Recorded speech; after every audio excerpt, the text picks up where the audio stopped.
আমরা একটা পরিবার। আমরা আমাদের নানা মত থাকবে, নানা ধর্ম থাকবে, নানা রীতিনীতি থাকবে, কিন্তু পরিবার এক। আমরা সবাই একই পরিবারের সদস্য। এটাতে জোর দিয়েছিলাম। আমাদের শত পার্থক্য সত্ত্বেও আমরা কারোর শত্রু নই, পরস্পরের শত্রু নই। আমরা এক জায়গাতে এক কাতারে ওইখানে চলে আসি যখন আমাদের জাতীয়তার প্রশ্ন আছে, আমাদের পরিচয়ের প্রশ্ন আছে। আমরা বাংলাদেশি, আমরা এক পরিবারের সদস্য। তারপরে যখন শপথ গ্রহণ করলাম তখন থেকেই শোনা আরম্ভ করলাম যে সংখ্যালঘুদের উপরে অত্যাচার হয়েছে। তেমন মনটা খারাপ হয়ে গেল। একটু আগে বললাম, আমি এই কথা এখন বলেছি, অত্যাচার হয়েছে। এরপর পরে আমি ঢাকেশ্বরী মন্দিরে গেলাম, আপনারা ছিলেন,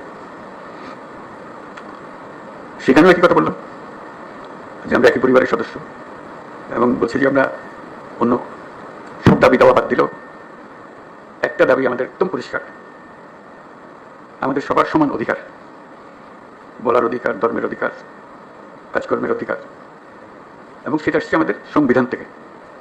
নাগরিক হিসেবে আমাদের প্রাপ্য, এবং রাষ্ট্রের দায়িত্ব হলো এটা নিশ্চিত করা। এবং আমি আন্তরিকভাবেই বলার চেষ্টা করেছিলাম, যেহেতু রাষ্ট্রের দায়িত্ব এখন আমাদের হাতে, এটা আমাদের দায়িত্ব নিশ্চিত করা, দায়িত্ব যে সংবিধান নাগরিককে যে দায়িত্ব দিয়েছে সেই দায়িত্বগুলো তার কাছে পৌঁছে দেওয়া, নিশ্চিত করা। তারপরেও কথাটা উড়ে গেল না, শুনলাম এখনো সংখ্যালঘুদের উপরে হামলা হচ্ছে। আমি সবাইকে নিয়ে বসলাম, আলাপ করলাম এটা কীভাবে করা যায়, এটা থেকে উদ্ধার পাওয়া যায় কীভাবে। তখন দুর্গাপূজার সময় আসলো, তখন বললাম যে একটা সুযোগ, কারণ এখানে একটা বড় সমস্যা হতে পারে, যেহেতু এটা পূজার ব্যাপার, আনন্দের ব্যাপার, উৎসবের ব্যাপার, এখানে হামলা হওয়ার সম্ভাবনা আছে। আমাদেরকে নিশ্চিত হতে হবে যে হিন্দু সম্প্রদায়ের উপরে কোনো রকমের হামলা যেন না হয়। আমি খুব খুশি হলাম, সবাই তা খুব সিরিয়াসলি নিল। আপনাদের মনে আছে, খুব উৎসব সহকারে সবাই দুর্গাপূজা করলো। কয়েক হাজার পূজা মণ্ডপ ছিল, সব পূজা দিয়ে খবর সুন্দর হয়েছে। তাঁতিবাজারে একটা ঘটনা হয়েছিল, একটা ককটেল ফাটিয়েছিল, ফাটানি, ককটেল মেরেছিল, এটি একমাত্র খবর ছিল।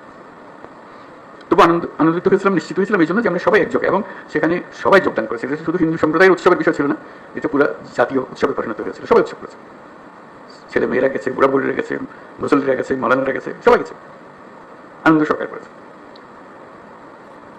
তারপরে মনে একটু তৃপ্তি পেলাম যে না, একটু তো কাজ করেছে। এখন আবার নতুন কথা, হামলা হচ্ছে, অত্যাচারিত হচ্ছে, এবং বিদেশি গণমাধ্যমে না, এটা প্রচার মাধ্যমে বলবো, প্রচার মাধ্যমে প্রচারিত হচ্ছে যেটা হচ্ছে। তা আমি খোঁজ নিচ্ছি যে কেন হচ্ছে, কি হচ্ছে, সব দিক থেকে হচ্ছে না, হচ্ছে না। ওই যে একদম খবর হলো হচ্ছে আর খবর হলো হচ্ছে না, মাঝখানে একটা ফাঁক থেকে যাচ্ছে, এটা ঠিক না, এটার অবসান করতে হবে। আমাদেরকে যে তথ্য আমরা পাচ্ছি সেই তথ্য ভুল হতে পারে, কাজে তথ্যের উপরে ভরসা করে বসে থাকলে কিছু নেই, এটা অন্ধের মতো বসে থাকার মতো। আমাদেরকে ভেতরে গিয়ে দেখতে হবে প্রকৃত ঘটনাটাকে, তথ্যের মধ্যে গরমিল কেন, তা কি ওরা যা বলছে সেটা মিথ্যা প্রচার, আমরা যা বলছি সেটা মিথ্যা প্রচার, সত্যটা কোথায়? এই সত্য, প্রথম কথা হলো আমাদের লক্ষ্যের মধ্যে কোনো ফারাক নেই, কোনো গোলমাল নাই, এটা আপনাদেরকে নিশ্চিত করা।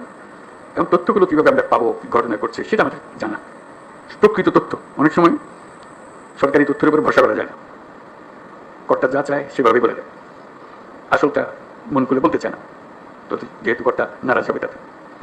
আমরা আসল খবরটা জানতে চাই, কীভাবে জানতে চাই, এবং সেই প্রক্রিয়াটা প্রতিষ্ঠিত করতে চাই। এটা শুধু আজকের দুদিনের গোলমালের কারণে একটু চঞ্চল হয়ে কথা বলছি তা না, প্রকৃত পক্ষে এটা স্টাবলিশ করতে চাই যে ঘটনা ঘটতে পারে। এত বড় একটা দেশের মধ্যে কত রকমের কাণ্ড, তার মধ্যে একটা কাণ্ড হয়ে গেছে, ওইগুলো তাৎক্ষণিকভাবে যেন খবরটা পাওয়া যায় এবং সমাধান করা যায়। যেদিক থেকেও দোষী তাকে বিচারের আওতায় আনতে হবে, এটি হলো সরকারের দায়িত্ব।